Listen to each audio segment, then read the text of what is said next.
నామానికి మహిమ కలుగును గాక. ప్రియమైన దేవుని బిడ్డలారా, మీరందరూ బాగున్నారు గదా! మీ అందరూ బాగుండాలని ప్రతిరోజు మనదిన ప్రార్థనలో వచ్చి జ్ఞాపకం చేసుకుంటున్నాను.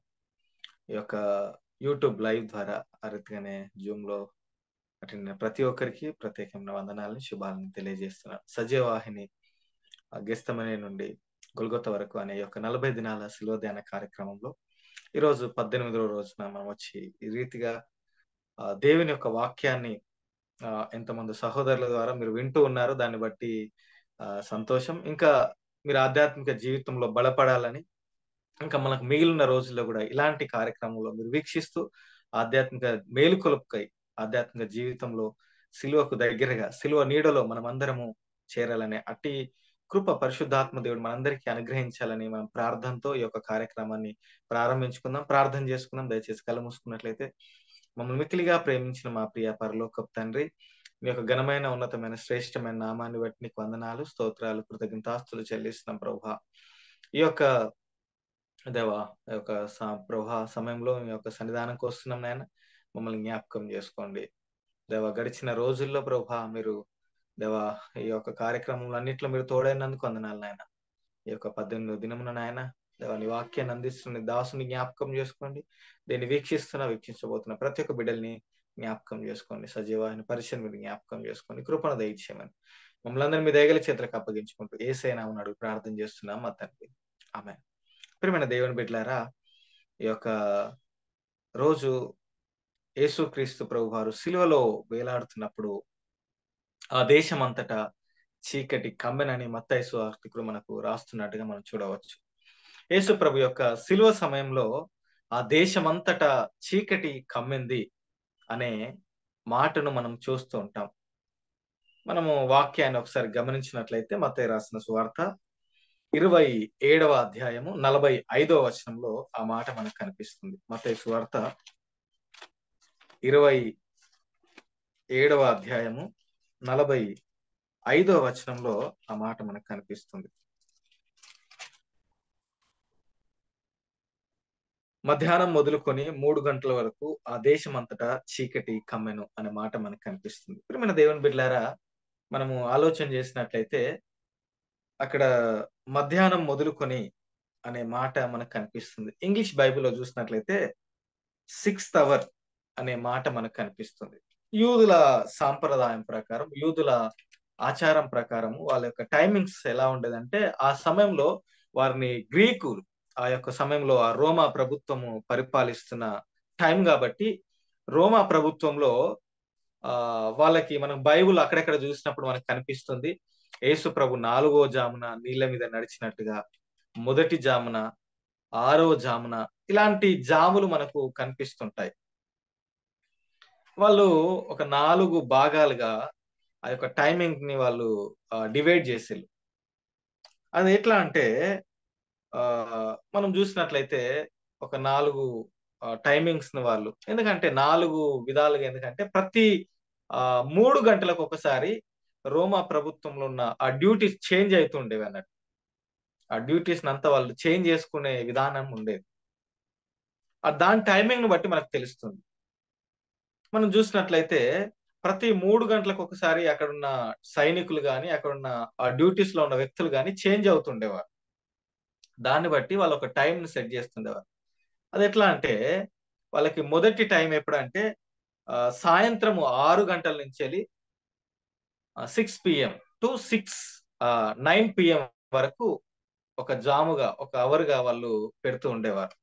ఆ తర్వాత రాత్రి 9 గంటల నుంచి అర్ధరాత్రి వరకు ఇంకొక జాము. ఆ రీతిగానే అర్ధరాత్రి మొదలుకొని ఉదయం 3 గంటల వరకు ఒక జాము. ఆ రీతిగానే ఉదయము 3 గంటల నుంచి ఉదయం 6 గంటల వరకు ఒక జాము. అందుకే మనం చూసినట్లయితే ఇక్కడ ఒక టైమింగ్స్ మనకు రాస్తున్నట్టుగా చూస్తాం. యూదుల ఆచార సాంప్రదాయం ప్రకారం ఎట్లా అంటే, యూదుల టైమింగ్ ఎట్లా అంటే, ఈరోజు సాయంత్రం 6 గంటల నుంచి మరలా రేపు సాయంత్రం 6 గంటల వరకు ఒక దినంగా వాళ్ళు పరిగణిస్తుండేవారు. ఈ టైమింగ్స్ మనం ఆలోచన చేసినట్లయితే యేసుక్రీస్తుని వాళ్ళు సిలువ వేసినప్పుడు వాళ్ళు ఆ టైంలో ఒకవేళ ఆ వాళ్ళు 9 గంటల టైంలో ఆయన్ని సిలువ వేసినప్పుడు 9 గంటల టైంలో వాళ్ళు సిలువ వేసినప్పుడు 9 నుంచి మధ్యాహ్నం 12 గంటల సమయం వరకు ఆ యొక్క దేశమంతటా చీకటి కమ్మెను అనే మాట మనకు కనిపిస్తుంది. ఆ దేశమంతటా చీకటి కమ్మెను అనే మాట మనకు కనిపించినట్టుగా మనం చూడగలుగుతాం. మన దేవుని బిడ్డలారా, మనం గమనించినట్లయితే ఆ దేశమంతటా చీకటి కమ్మింది.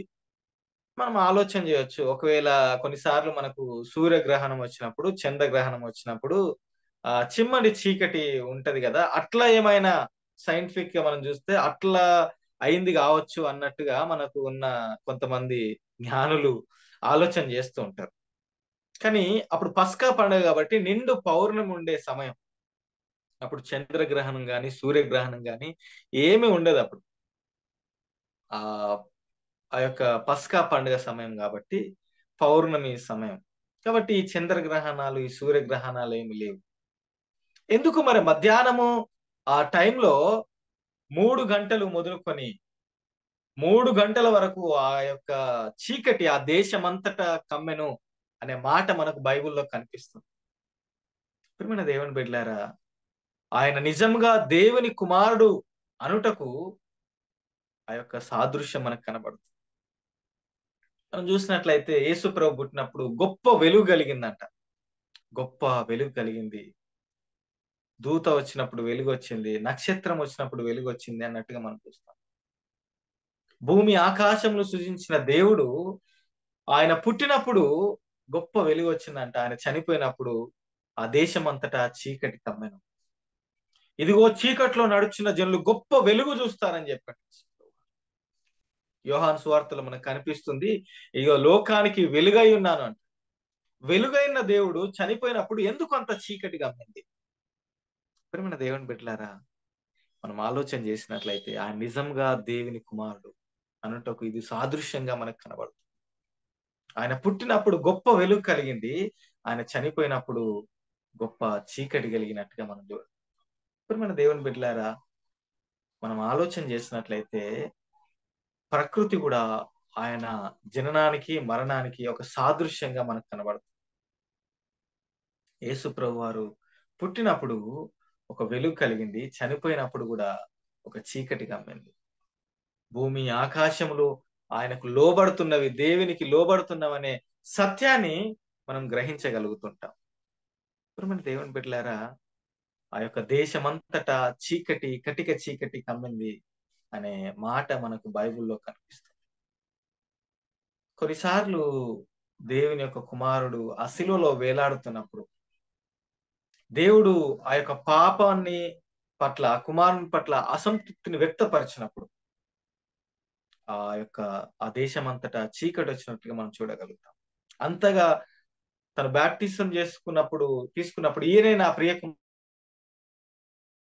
దేవుడు శిలువ సమయానికొచ్చేటప్పుడు ఈయన యందు దుఃఖపడుతున్నాడు. ఈయన యందు అసంతృప్తిగా ఉన్నట్టుగా మనకు బైబిల్‌లో మనకు కనిపిస్తుందని మనం ఆలోచన చేస్తే, ప్రియమైన దేవుని బిడ్డలారా, ఎందుకు అలాంటి సంఘటన మనకు కనిపిస్తుందంటే, తండ్రి అయిన దేవుడు ఈ కుమారుని పట్ల ఒక అసంతృప్తి భావాన్ని వ్యక్తపరుస్తున్నాడు. అందుకే ఆ దేశమంతటా చీకటి కమ్మింది. మన పాపముల గురించి, మన శాపముల గురించి ఆయన ఆ శిలువలో వేలాడుతున్నప్పుడు, ఆకాశానికి, భూమికి మధ్యల ఆయన వేలాడుతున్నప్పుడు, ఆ దేశమంతటా చీకటి కమ్మింది. ఒక శిక్షకు సాదృశ్యంగా చీకటిని మనం చూడగలుగుతుంటాం. బైబిల్‌లో మనం చూసినప్పుడు మనకు అనేక సందర్భాల్లో మనకు కనిపిస్తుంది. ప్రియమైన దేవుని బిడ్డలారా, ఫరో కాలంలో మనకు నిర్గమకాండంలో కనిపిస్తుంది. ఫరో టైంలో ప్రజల్ని పోనివ్వను అన్నప్పుడు 3 దినాలు ఆ దేశమంతటా చీకటి కమ్మింది అనే విషయాన్ని బైబిల్‌లో మనం చూస్తాం. ఆ రీతిగానే మనం చూసినట్లయితే ఈ 3 గంటలు ఆ సమయంలో గూడా ఆ దేశమంతటా చీకటి కమ్మింది. అంటే మనం ఆలోచన చేసినట్లయితే ఒక శిక్షకు ఫరో దగ్గర దేవుడు ఒక శిక్షకు ఆ యొక్క దేశమంతటా చీకటి కమ్మినట్టుగా చూస్తాం. ఇక్కడ గూడా ఒక చీకటి అంటే ఒక శిక్షకు ఒక జడ్జిమెంట్‌కి సాదృశ్యంగా మనకు కనిపిస్తుంది. లోక పాపమునంతా తన మీద వేసుకున్న దేవుని కుమారునికి గూడా అక్కడ చీకటి తన జీవితంలో ఆ యొక్క చీకట్లో తను మరణించాల్సిన సమయం. చీకట్లో తన జీవితాన్ని ముగించాల్సిన సమయం. పాప జీవితంలో తన జీవితాన్ని ముగించాల్సిన సమయం అక్కడ మనకు కనిపిస్తున్నట్టుగా మనం చూడగలుగుతాం. మన దేవుని బిడ్డలారా, నీ కొరకు, నా కొరకు ఆయన సిలువలో ఆ గొల్గోతా కొండపైన ఆ యొక్క మరణయాతన, మరణ వేదన మన కొరకు అంతటి బలియాగము కావాల్సిన అవసరత ఏర్పడింది. మన దేవుని బిడ్డలారా, లోకానికి వెలుగైన వాడు చీకట్లోనికి వెళ్ళవలసి వచ్చింది. ఆ చీకట్లో కొట్టుమిట్టాల్సిన పరిస్థితి ఏర్పడింది. అప్పటికైనా గ్రహించాల్సింది. అప్పటిదాకా వాళ్ళు ఆయన్ని హేళన చేసిన ప్రజలు, ఆయన్ని అవమానించిన, దూషించిన వాళ్ళు, ఆ చీకటి అయిన తర్వాత ఆ దేశమంతా చీకటి కమ్ముకున్నప్పుడు కొంతమంది తెలుసుకున్నారు ఈయన నిజంగా దేవుని కుమారుడే అని. కానీ చాలా మంది వరకు శాస్త్రులు, పరిసయ్యులు దాన్ని నమ్మలేకపోయినారు. ఈరోజు ఈ వాక్యం ఏంటంటే నీ జీవితంలో ఆయన నిజంగా దేవుని కుమారుడని నమ్మగలుగుతున్నావా? ప్రకృతి సహితము ఆయనకి ఒక సాదృశ్యాన్ని తెలియజేస్తుంది. ఒక గుర్తును, ఒక విధానాన్ని తెలియజేస్తుంది. ఈరోజు క్రీస్తు ప్రభువుని అంగీకరిస్తున్న నీ జీవితంలో ఆయన నిజంగా దేవుని కుమారుడుకు ఎన్నో రుజువులు, ఎన్నో సాదృశ్యాలు మనకు కనిపిస్తుంది. ఈరోజు ఈ వాక్యం ఏంటంటే నీ జీవితంలో ఆయన దేవుని కుమారుడు అనబడుటకు నువ్వు ఇలాంటి విధానాలు, ఇలాంటి సాక్ష్యాలు చూసి నువ్వు నమ్మగలుగుతున్నావు. ఆ దేశమంతటా చీకటి కమ్మింది. చీకటి కమ్మినప్పుడు ప్రియమైన దేవుని బిడ్డలారా, ఆ చీకటి ఆయన జీవితంలో ఎందుకు వచ్చిందంటే నీ కొరకు, నా కొరకు. ఈరోజు ఈ వాక్యం వింటున్న నీ జీవితంలో ఆ యొక్క చీకటిని గురించి ఆలోచన చేస్తున్నావా? ఇదిగో నువ్వు లోకానికి వెలుగై ఉండాలని సెలవిస్తున్నాడు దేవుడు. కానీ ఇంకా లోకానుసారమైన పాప జీవితంలో, లోకానుసారమైన చీకటి జీవితం, లోక సంబంధమైన ఆ యొక్క చీకటి జీవితంలోనే నీ జీవితం ఉంటుంది. ప్రియమైన దేవుని బిడ్డలారా, నీ లోపల దేవుని యొక్క వెలుగు ఉదయించాలని చూస్తాడు. యెహోవా తన సన్నిధి కాంతి నీ మీద చేయాలని చూస్తున్నాడు. ఇదిగో చీకట్లో నడుచున్న జనులకు గొప్ప వెలుగు కలుగుతుంది. అంటే దేవుడు నీ జీవితంలోకి వచ్చినప్పుడు దేవుడు నీ జీవితంలో వెలుగు కలగజేస్తాడు. ఇంకా వెలుగును నువ్వు త్రోసివేసి ఇంకా చీకట్లో పాప బంధకాలను ఉంటున్నావు. ఆలోచించి యూదా ఇస్కరేస్ దగ్గర కూడా ఒక ఆ చివరి రాత్రి భోజనంలో వాళ్ళు కూర్చున్నప్పుడు నాతో పాటు నన్ను అప్పగించి వాడు చేయి తన బలలో ఉందని చెప్పినప్పుడు యూదా ఇస్కరేతు ఆ బలలో చేయించిన తర్వాత నువ్వు అనుకున్న పని త్వరగా చేయమన్నప్పుడు ఆయన చీకట్లో గుండా వెళ్ళిపోయాడు. చీకటి అంటే ఈ లోకానుసారమైన ఆ పాపపు మార్గం గుండా ఆయన వెళ్ళిపోయాడు. ఈరోజు నీవు కూడా దేవునికి ఆయాసకరమైన పాప మార్గం ఆ చీకటి జీవితంలో నువ్వు జీవిస్తున్నావు. ఆ చీకటి బంధకాల్లో, చీకటి ఆ యొక్క గొయ్యిలో నువ్వు ఉన్నావే. 88వ కీర్తనలో దావీదు రాస్తూ కూడా అక్కడ అంటాడు, నువ్వు నన్ను గాఢంధకారపు ఆ చీకట్లో నువ్వు నన్ను ఉంచి ఉన్నావు అంటాడు. ఆ గొయ్యిలో నన్ను ఉంచి ఉన్నావు. కొన్నిసార్లు మనం పాప బంధకంలో పోయినప్పుడు, గాఢంధకారపు లోయలో నేను సంచరించినప్పుడు, అంటే గాఢంధకారపు లోయలో అనేక సార్లు మనమే సంచరిస్తుంటాం, మనమే వెళ్ళిపోతుంటాం. దేవుని నుంచి జారిపోయి, దేవుని యొక్క మార్గం నుంచి మనము అక్కడి నుంచి వెళ్ళి జారిపోయి, దేవుని యొద్ద నుంచి పారిపోయి గాఢంధకారపు లోయలో మనం సంచరిస్తూ ఉంటాం. ఆ చీకటి మార్గంలో మనం సంచరిస్తూ ఉంటాం. ఇప్పుడు మన దేవుని బిడ్డలారా, పరిశుద్ధులైన దేవునికి ఆయాసకరమైంది పాపంలో నువ్వు జీవిస్తే అది చీకటి మార్గం. లోక పాపం అంతా తన మీద వేసుకున్నాడు కాబట్టి దేవుడు తన పట్ల అసంతృప్తిని కనపరిచి ఆ దేశంలో అప్పుడు చీకటి కమ్మిన వార్త మనకు తెలియజేయబడుతుంది. అందుకే తన మీద అసంతృప్తిని కలగజేశాడు కాబట్టి, ఒక జడ్జిమెంట్ తనకి ఇస్తున్నాడు కాబట్టి చీకటి అంతా కమ్ముకుందంట ఆ సమయంలో. ఆ తర్వాత తన చేయి వదిలినట్టుగా మనం చూస్తాం. ఎక్కడైతే పరిశుద్ధుడు ఉంటాడో అక్కడ పాపం ఉన్న చోట పరిశుద్ధాత్ముడు ఉండడు.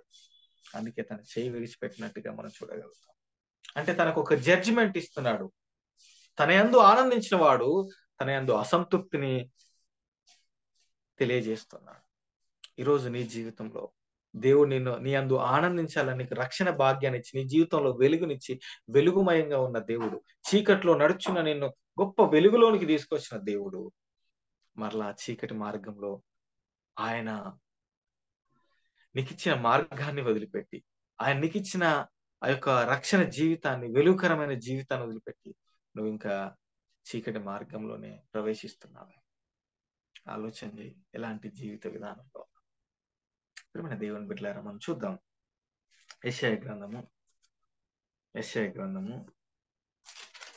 60వ అధ్యాయం మనం చూసినట్లయితే, నీకు వెలుగు వచ్చినది, లెమ్ము తేజరిల్లుము, యెహోవా మహిమ నీ మీద ఉదయించెను. ప్రియమైన దేవుని బిడ్డలారా, నీకు వెలుగు వచ్చినప్పుడు లెమ్ము తేజరిల్లుము, యెహోవా తన మహిమ నీ మీద ఉదయింపజేస్తున్నాడు అనే మాట మనకు కనిపిస్తుంది. నీ జీవితంలో రక్షణ మార్గంలో నువ్వు నడుస్తున్నప్పుడు, వాక్యపు వెలుగు నీ దగ్గరికి వచ్చినప్పుడు నువ్వు లెమ్ము, లేచి మరలా ఆ చీకటి బంధకాల్లో, పాప బంధకాల్లో, చీకటి మార్గంలో నువ్వు ప్రవేశించకుండా వెలుగు సంబంధిగా నువ్వు జీవించు. అందుకే చీకటికి వెలుగుకు పొత్తు లేదని మనకు పౌలు భక్తుడు తెలియజేస్తుంటాడు.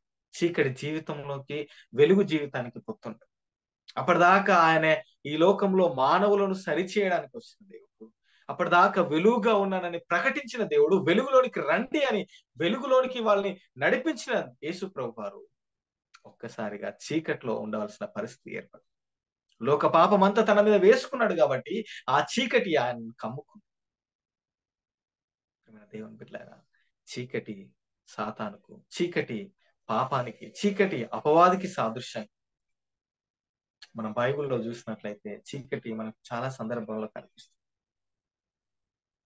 మత్తయి సువార్తలు మనం గమనించినట్లయితే, ఒక యజమాని తన కుమారుని వివాహం జరిపిస్తున్నప్పుడు అందరికీ వస్త్రాలు ఇస్తాడు.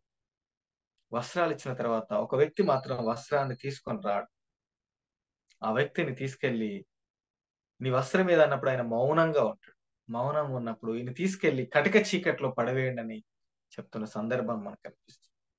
ప్రియమైన దేవుని బిడ్డలారా, చీకటి అనేది ఒక తీర్పుకు సాదృశ్యంగా మనకు కనిపిస్తుంది. ఆ రీతిగానే ఫరో దినాల్లో కూడా 3 దినాలు చీకటి అయిందని మన సందర్భం కనిపిస్తుంది. చీకటి ఒక జడ్జిమెంట్, ఒక తీర్పుకు సాదృశ్యంగా.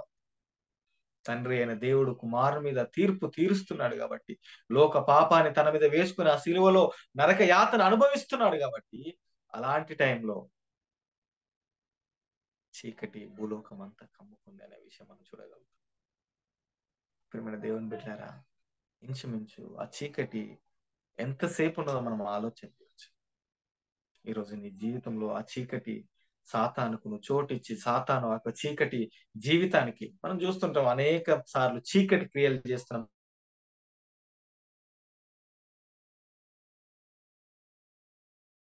లోనికి వచ్చి పాపం చేయాలని ఆలోచన, ఒక దొంగతనం చేయాలంటే చీకటి పడ్డప్పుడు దొంగతనం చేస్తాం. చీకటిలో చీకటి సంబంధిగా ఉంది.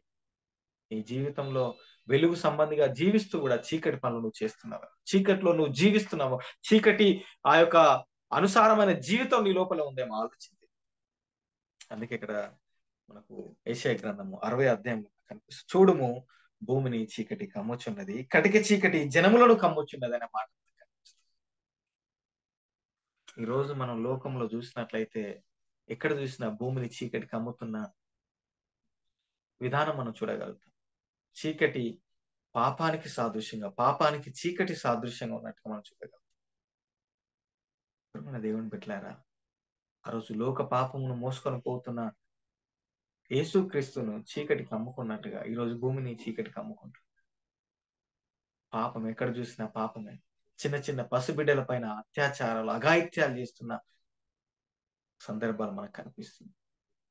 సుప్రీం అథారిటీగా ఉండవలసిన కోర్టులు సైతము పెళ్లి అయిన స్త్రీ, పెళ్లి అయిన పురుషుడు, భర్త ఉండగానే, భార్య ఉండగానే కలిసి ఉండవచ్చు అని ఒక జడ్జిమెంట్ వాళ్ళు పాస్ చేస్తున్నారు. వాళ్ళ ఇష్టమైతే ఎలాంటి విధానంలోనైనా వాళ్ళు ఉండవచ్చు, జీవించవచ్చు అని ఒక జడ్జిమెంట్ వాళ్ళు పాస్ చేస్తున్నారు. మగవారు మగవారిని పెళ్లి చేసుకోవచ్చు, ఆడవారు ఆడవారిని పెళ్లి చేసుకోవచ్చు అనే ఒక వ్యవస్థ ప్రారంభమైంది. ఎక్కడ చూసినా చీకటి భూమిని కమ్ముకుంటుంది. కటిక చీకటి భూమిని ఆవరిస్తుంది, అలమటిస్తుంది.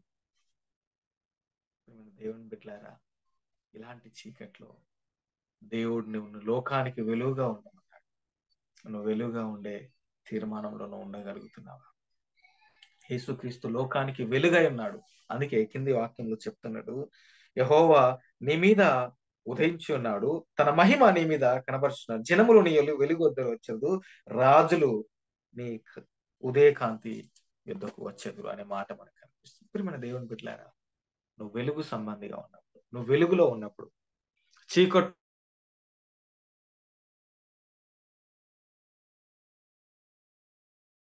ఉన్నప్పుడు జనములు నీ యొక్క వెలుగుకు వస్తారు. రాజులు సైతము నీ ఉదయ కాంతి కిందకు వస్తారు. ప్రియమైన దేవుని బిడ్డలారా, దేవుని యొక్క వెలుగులో నువ్వు ఉండగలుగుతున్నావా? ఆ యొక్క వెలుగులోనికి నువ్వు రాగలుగుతున్నావా? నువ్వు వెలుగు సంబంధిగా జీవించగలుగుతున్నావా? యేసుక్రీస్తు వారు ఏ పాపం ఎరిగిన ఆయన మన కొరకు, నీ కొరకు, నా కొరకు, నీ పాపం కొరకు, నా పాపాల కొరకు, మన తండ్రులు తాతలు చేసిన అన్ని పాపాల గురించి ఆయన సిలువలో వ్రేలాడుతున్నప్పుడు తండ్రి అయిన దేవుడు తన మీద అసంతృప్తి పొంది ఒక జడ్జిమెంట్ ఇస్తున్నాడు. చీకటి ఆ దేశం అంతటా చీకటి కమ్ముకున్నాడు. ఈరోజు మరలా ఆయన్ని ఆ చీకటిలో నువ్వు వేయాలని చూస్తున్నావా? మన దేవుని బిడ్డలారా, ఆకాశం సైతము ఆయన గురించి తన వెలుగును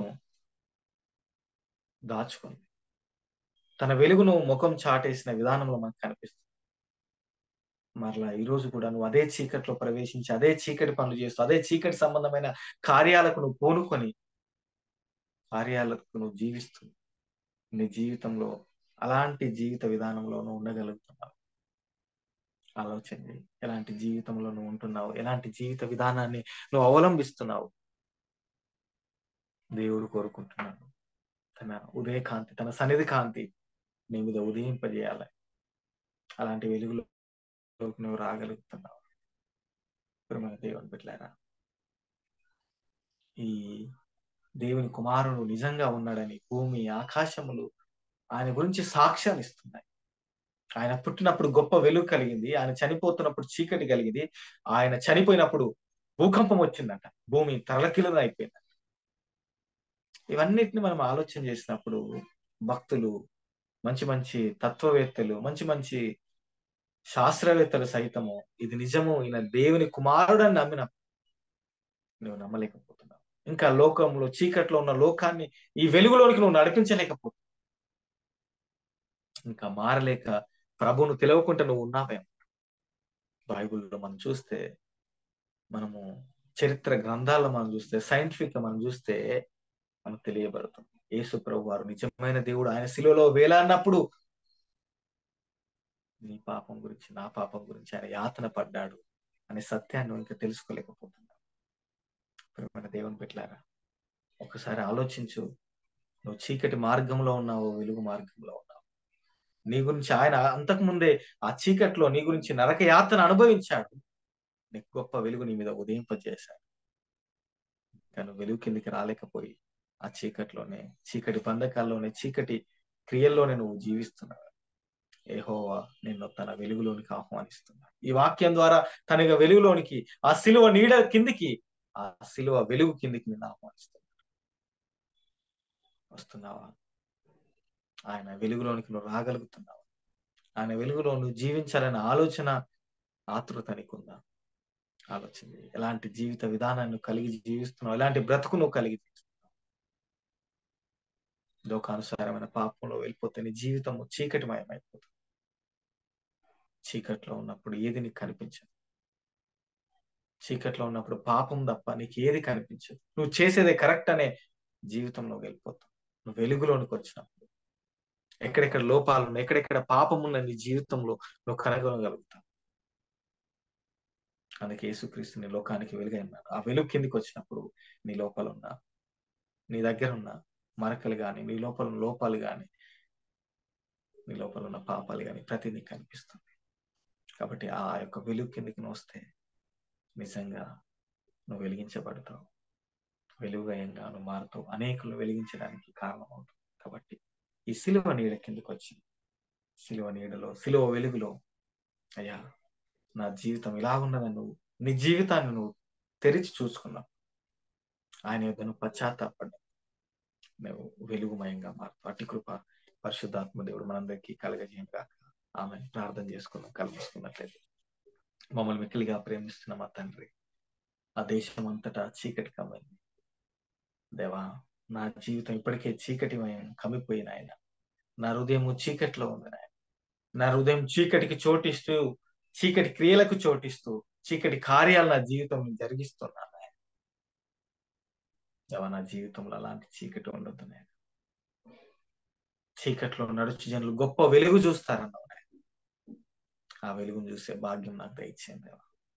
సిలువ వెలుగులోకి నేను వచ్చే కృప నాకు దయచేయండి అయ్యా. సిలువ నీడలో సిలువ వెలుగులోనికి వచ్చి దాన్ని నేను సరి చేసుకునే భాగ్యం దయచేయండి. దీన్ని వీక్షిస్తున్న ప్రతి ఒక్క బిడ్డలు మీరు జ్ఞాపకం చేసుకోండి. నీ కృప దయచేయండి. ఆ రీతిగానే ఆయన సజీవాహిని తన పరిచర్యలు మీరు దీవించి ఆశీర్వదించండి.